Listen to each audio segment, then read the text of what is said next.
Simula bata pa ako, si tatay na ang kasama ko araw-araw. Siya ang nag-aatid sa akin sa paaralan. Siya na rin ang nagturo sa akin kung ano nga ba ang tunay na lakas, na ang manatiling nakatayo kahit may unti-unting nawawala. Nakanda ka na ba? Opo, tay. Salamat po ulit sa pag-ahatid.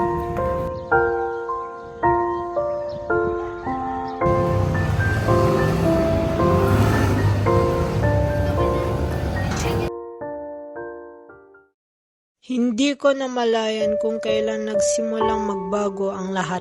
Bakit kaya unti-unting nawawala ang lakas ni tatay? Hindi lang ang itsura ni tatay, kundi pati na rin ang paraan ng pagtingin ng mundo sa amin. Paano mo ba yun? Ang dalagang itsura. Nakatanggo na. Kakahiya naman.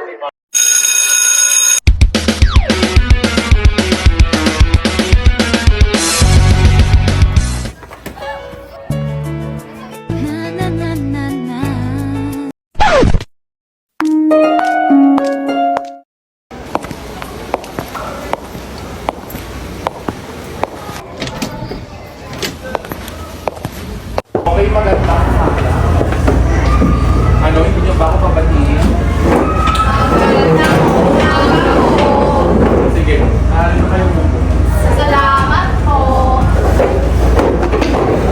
Okay, so ayun makikita naman sa ating plasma kung ano ang aaralin natin ngayong araw. At ang sakit na ito ay ang leukemia.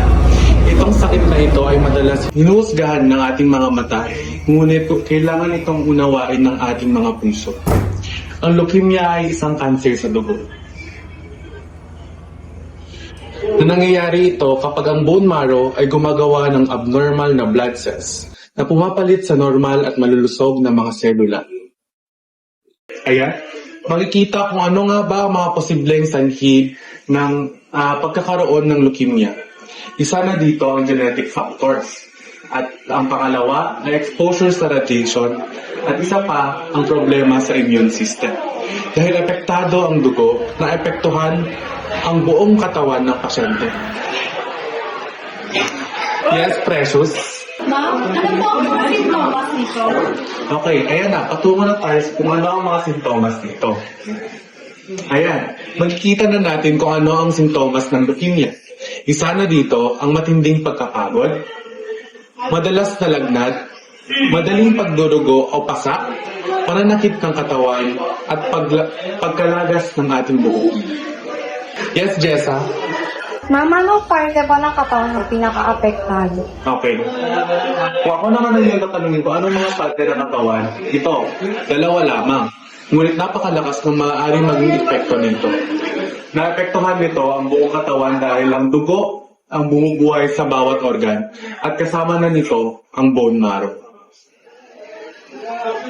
May mga tanong pa ba kayo?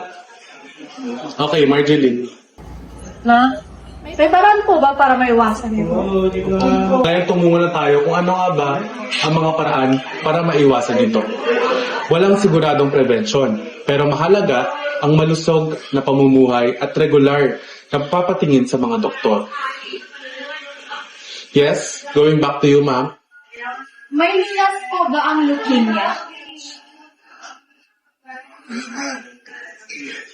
May tatlong lunas ang leukemia at ang mga posibleng treatments ay tulad ng chemotherapy, radiation therapy, at bone marrow transplant. Ngunit higit sa lahat, kailangan ng malakas at pag-asa at suporta mula sa ating mga pamilya. Sir, ang tatay ko po may leukemia. Kaya po nagbago ang itsura niya. Hindi po siya nakakatakot. Hindi po siya kayaya. May sakit lang po talaga siya.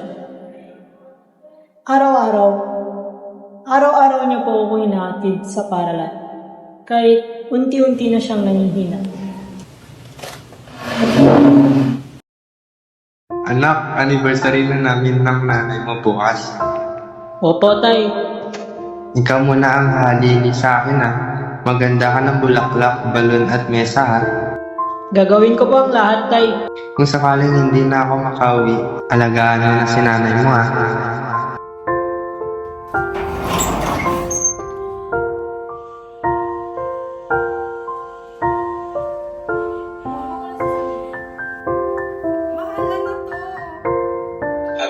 Sorry, mahal. Pasensya na kung wala ko rin, ha. Pero kahit saan ako mapunta, ikaw pa rin ang pipiliin ko. Mahal, sapat na to.